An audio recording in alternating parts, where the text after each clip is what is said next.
Zoo-wee mama, I'm here today to talk about the new card coming to Marvel Snap in the first week of spotlights for this very new September season. I am talking about Silver Sable. On September 3rd, we'll be in spotlights alongside Mockingbird and U.S. Agent. Silver Sable is a one-cost, one-powered card with the on-reveal ability to steal 2 power from the top card of your opponent's deck. So right when you play her, she will be a 1/3. Your opponent's going to be drawing a card with -2 power. If they end up playing it and Sable can realize that power gain, then she becomes essentially a 1/5. Now I must warn you, I'm filming this on a Thursday night, so at the time of filming we do not have the official season pass announcement video yet. It's possible that things change when the official video comes out, but the data mines have been looking pretty good recently, and this is where we have Sable. So I'm going to go over what I think her best synergies are, the good, the bad, and just give my predictions and thoughts on if she's going to be worth trying to chase after in this very exciting September season. So let's get into it. To look at some of Sable's key synergies, I'm looking at Beast to start. Now, Beast just got nerfed, okay? He was a 2/2. In the latest OTA, he's now a 3/5. So yes, he has a boost in power, but for balance decks, cost is everything. The fact that he's one more cost is a bit of a hit, but I do think that's going to be Silver Sable's best home. I know a lot of you guys are excited for her in Bounce. I read all the comments on my previous, overall season preview where I kind of roasted Sable. I do think Bounce is going to be her best home, but I think you could try her in Affliction decks, something like Ajax, maybe work her just with Cassandra Nova or Scorpion, or even, play her and then Grandmaster on her. Really lean into the Affliction side. I'm not sure if she's needed there, but I think that has some potential to explore. And then something like Kyera actually gets a bit extra value because Sable herself is powering up. A lot of cards, one-cost cards, even in bounce decks, don't power up themselves. Sometimes they're like Kitty Pryde where they're coming back to hand to stay safe, or it's Spider Ham or Nico Minoru where they're kind of helping out other cards, and if they die it's okay. Silver Sable is getting some power on herself, so protecting her with Kyera might be a smart move. Now, what does she get countered by? Well, obviously Killmonger. She's one cost card. We have Kyera to protect her from things like Killmonger, but if your opponent is playing Luke Cage, that means that Silver Sable will never realize the extra -2 power that she stole from your card. So she would just be a 1/3. Or even if you played her twice, she'd just be a 1/5.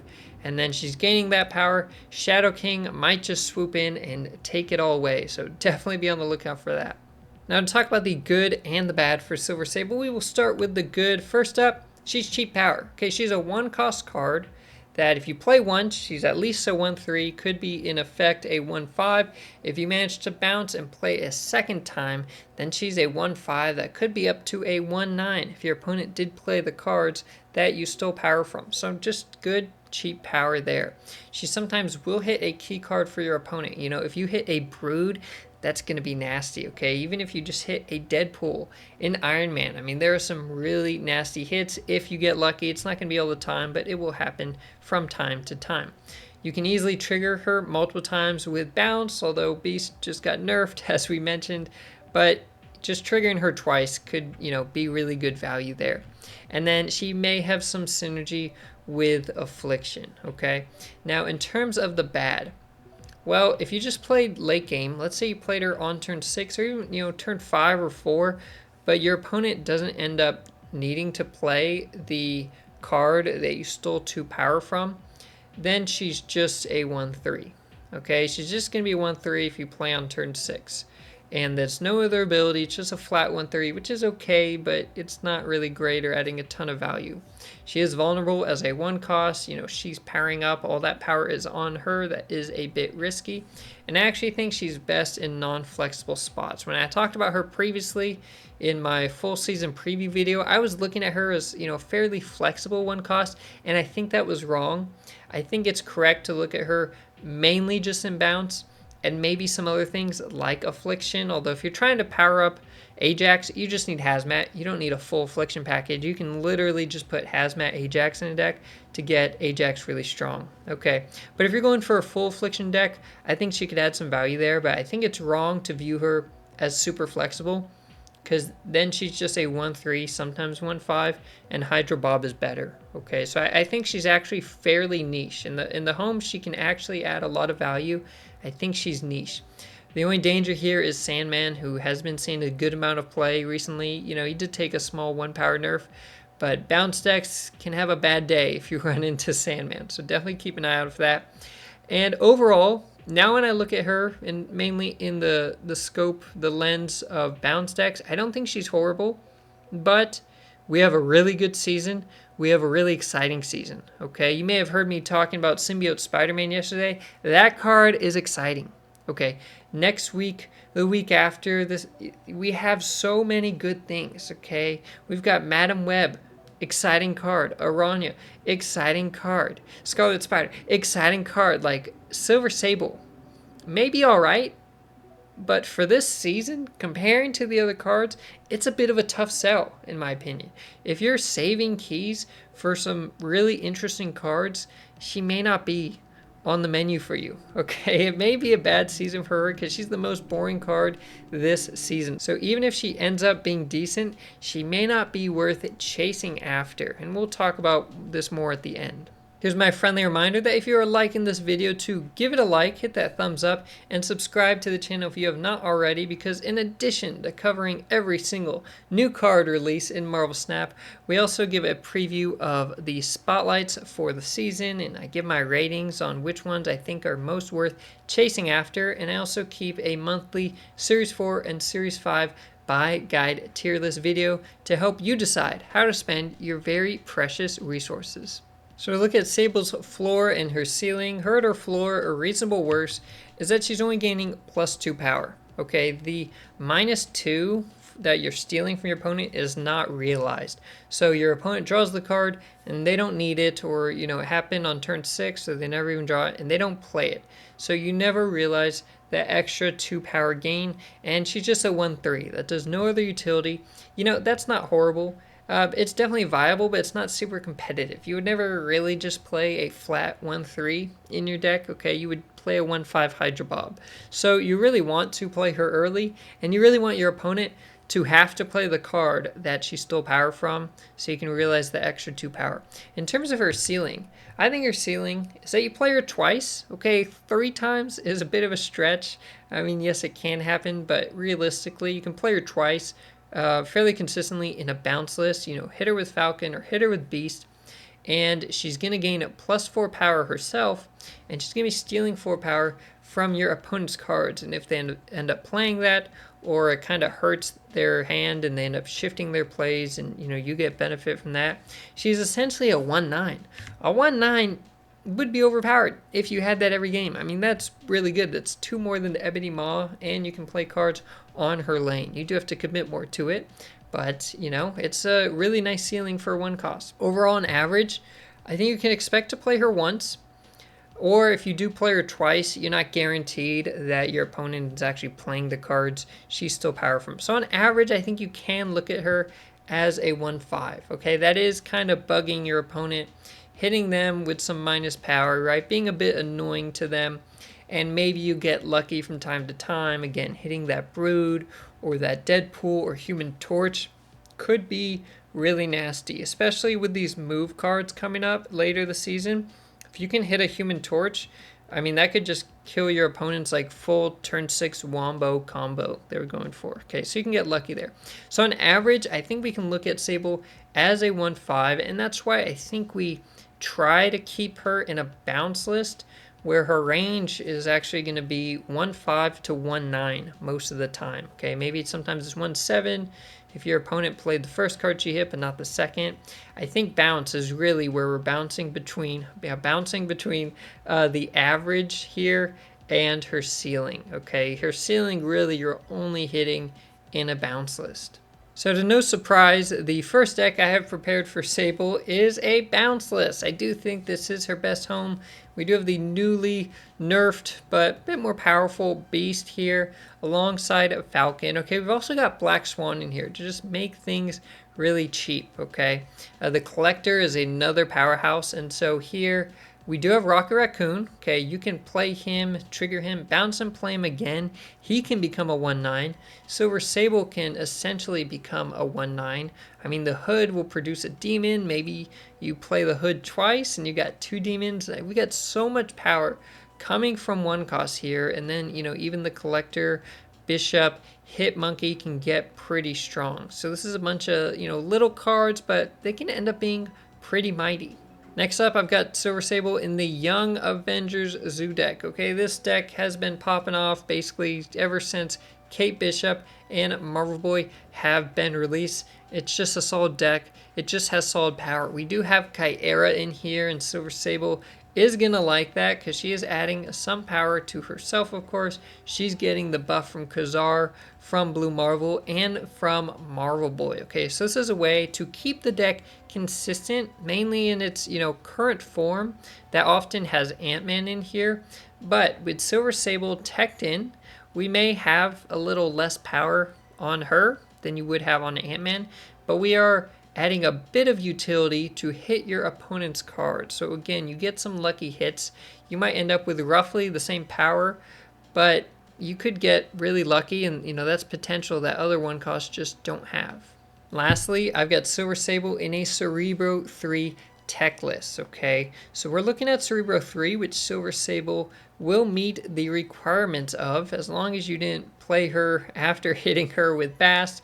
We do have some danger of Killmonger in here, but what's really nice with Invisible Woman, there's a ton of Zoo decks out there, and even Destroy decks, getting a big Deadpool, you can hide a Killmonger behind the Invisible Woman, and that can go crazy. You can also hide the Cerebro plus Mystique.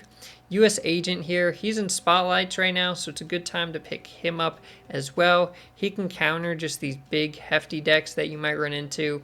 And then of course you can do Iron Man Mystique or Cerebro Mystique. Luke Cage, 3 power, here to protect the other cards and make sure they stay at 3 power. And we've even got some location changing with Scarlet Witch. So Cerebro 3 hasn't been in the best spot in the meta recently, but it's still fairly good against Loki. And I like the Invisible Woman tech here. I really do like that. The Killmonger actually gets a lot of value right now. There's just so many ones out there. It's really annoying. You want to be running some Killmonger. Now, to give my thoughts and ratings on this spotlight we have starting right when the new season starts, September 3rd, Silver Sable, Mockingbird, US Agent. Here are all of the spotlight variants. So in terms of being competitive, I think this might be an amazing spotlight week. Okay, again, I'm removing Silver Sable here because we simply don't know for sure. She hasn't come into the game yet. But Mockingbird is so good. Mockingbird was nerfed from a 5/9 to a 6/10. She's still easily one of the best cards in the game, and she's fairly flexible. She's being played in a ton of decks. Just a huge powerhouse, okay? US Agent is also surprisingly good. He doesn't see a ton of play at the moment because the meta is a lot of cheap stuff. But if the meta ever becomes a bit more expensive, or you see a rise in like Jean Grey or Spectrum ongoing lists, even in some Surfer lists, he can find value. He can really pick up. And so, he's a nice, good card to have. He can be strong, and Mockingbird is just insanely good. If you do not have her, this is going to be a great spotlight week for you. The variants, I think they're good. Okay, now Mockingbird has like all great variants, honestly. She already has a good number in the game. So I do like some of her other variants a bit more, but I think this one is fine, especially if you do not have one for her. US Agent only has spotlight variants available right now. So if you don't have his first spotlight variant, this is the only variant you can get for him. So that's going to be a good pickup. And the Silver Sable one is pretty nice too. Now to give my final prediction and ratings for Silver Sable. In terms of being fun, I don't think she's fun. I don't think she's meant to be super fun. She's a little stat stick. Okay, she's just a 1/1 that's going to become a 1/3, maybe a 1/5 if you play her twice.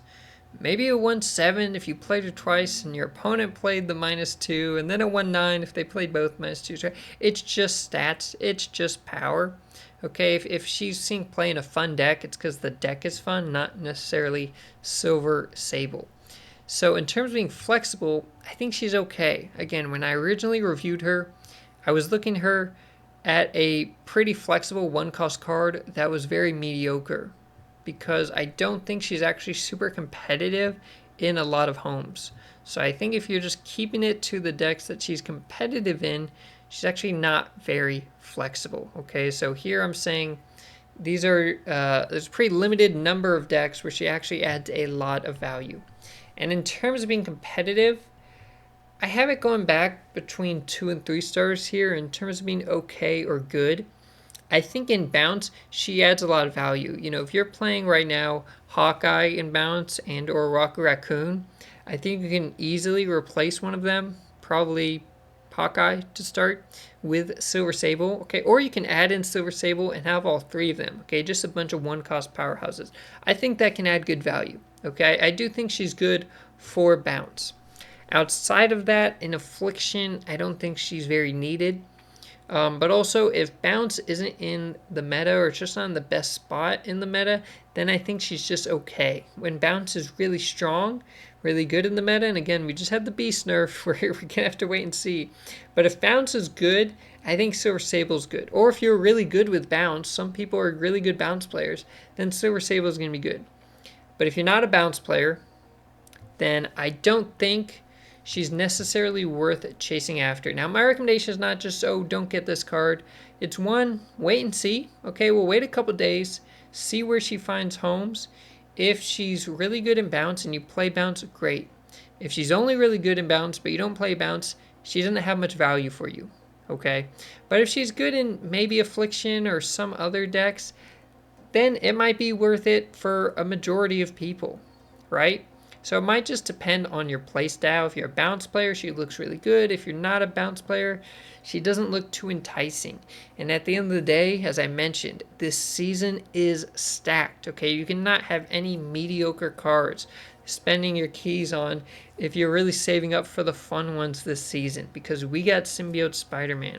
We got Scarlet Spider at the end of the month who looks very fun. Like, it is just a stacked season. And so that's tough competition if your resources are limited and you need to pick and choose and you're not a bounce player. So wait and see is my recommendation. If you do need Mockingbird and US Agent, I think it's worth opening the Spotlight caches for at least Mockingbird. And if you get Silver Sable on the way, great.